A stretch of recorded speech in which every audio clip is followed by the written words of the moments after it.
আসসালামু আলাইকুম। সম্মিলিত ইসলামিক ব্যাংকের মার্জার চালু থাকবে নাকি বিভাজন হয়ে যাবে, এটা নিয়ে কিন্তু দ্বিধাদ্বন্দ্ব সৃষ্টি হয়েছে। কেননা সাম্প্রতিক সময়ে বাংলাদেশ ব্যাংকের নতুন গভর্নর মোস্তাকুর রহমান কিন্তু নিয়োগ দেওয়া হয়েছে নতুন যে নবনির্বাচিত বাংলাদেশ সরকার এসেছে সেটার পক্ষ থেকে, এবং আওসার ইস মনসুরের যে চুক্তিটা ছিল 4 বছরের জন্য সেটা কিন্তু বাতিল ঘোষণা করে দেওয়া হয়েছে। তো এখন এক শ্রেণীর মানুষ কিন্তু অ্যাক্টিভ হয়ে গেছে। এই যে 5টা ব্যাংক মার্জার হলো, এই ব্যাংকটাকে আগের মালিকদের কাছে, এস আলম বলুন বা নজরুল ইসলাম বলুন, তাদের কাছে ফিরিয়ে নিয়ে যাওয়ার জন্য।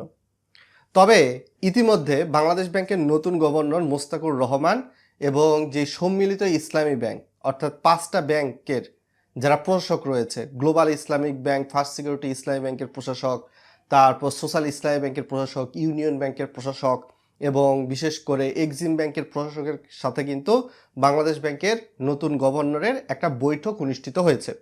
ভিডিওটা লাইক করে চ্যানেলের নতুন দর্শক হয়ে থাকলে সাবস্ক্রাইব করে দিবেন, যেহেতু ভিডিওটা ইনফরমেটিভ হচ্ছে। এবং নতুন বৈঠক অনুসারে যেই তথ্যটা উঠে এসেছে, মঙ্গলবার এই বৈঠকটা হয়েছে, সেখানে নতুন গভর্নর জানিয়েছেন যে পূর্বের গভর্নরের নেওয়া যেই সংস্কারের রীতিনীতি ছিল এগুলো চলমান থাকবে। এই ব্যাংকটা মার্জার যেহেতু হয়ে গেছে, সরকার এখানে প্রায় 35,000 কোটি টাকা একটা অর্থ কিন্তু ছাড় দেওয়ার কথা রয়েছে, যদিও 20,000 কোটি টাকা হয়তো বা এখন ইতিমধ্যে পরিশোধ করা হয়েছে। তো সরকারের যেহেতু এখানে বিনিয়োগ আছে বিপুল পরিমাণ অর্থ, এই মার্জারটা কিন্তু বাতিল হচ্ছে না। তবে অনেক গ্রাহকরা প্রশ্ন করবেন, ভাই তাহলে কি আমরা ঈদের আগে টাকা পয়সা তুলতে পারবো? এইটা নিয়ে অনেকে হয়তো বা দ্বিধাদ্বন্দ্বে রয়েছেন।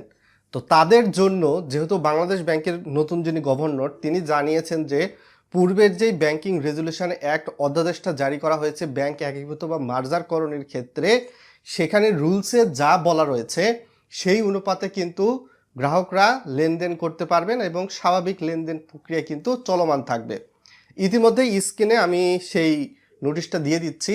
তো অপ্রাতিষ্ঠানিক আমানতকারী, বিশেষ করে সঞ্চয়ী হিসাব বা কারেন্ট হিসাব, সেভিংস অ্যাকাউন্ট যেগুলো রয়েছে, এগুলার ক্ষেত্রে আপনাদের আমানত কিন্তু ওই যে 2 লক্ষ পর্যন্ত যে কোনো সময় পাওয়া যাবে, যেটা আগেই জানেন। আর 1 লক্ষ পর্যন্ত এই রেজুলেশনটা যেহেতু কার্যকর হয়ে গেছে 3 মাস পর পর উত্তোলন করতে পারবেন। তো সেই হিসাবে পরবর্তী 1 লাখ টাকা তোলার পর 6 মাস পর আবার 1 লাখ টাকা, পর্যায়ক্রমে কিন্তু আপনারা স্ক্রিনে দেখতে পাচ্ছেন যে ব্যাংকিং রেজুলেশন অ্যাক্ট।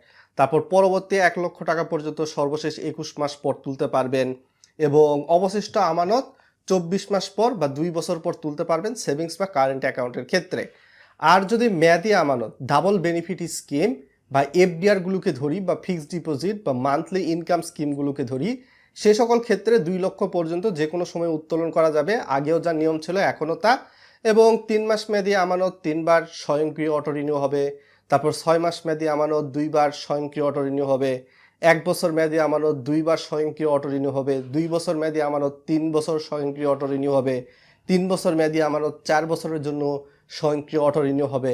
আর 4 বছর মেয়াদি আমানত 5 বছরের জন্য স্বয়ংক্রিয় অটো রিনিউ হবে।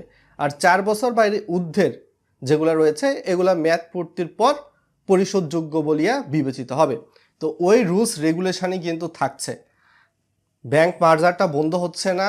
আগের এই এস আলম বলুন বা নজরুল ইসলাম বলুন, যারাই ব্যাংকের মালিক ছিল এই ব্যাংকটির, সে সকল ক্ষেত্রে তাদের কিন্তু সুযোগ দিচ্ছে না। কেননা এখানে গ্রাহকদের অর্থের সঙ্গে বিষয়টা জড়িত এবং সরকার কিন্তু বিনিয়োগ করেছে বিপুল পরিমাণ অর্থ সম্মিলিত ইসলামী ব্যাংকে। সো আশা করি বুঝতে পেরেছেন। এর বাইরে কোনো প্রশ্ন থাকলে ভিডিওর কমেন্ট বক্সে জানান।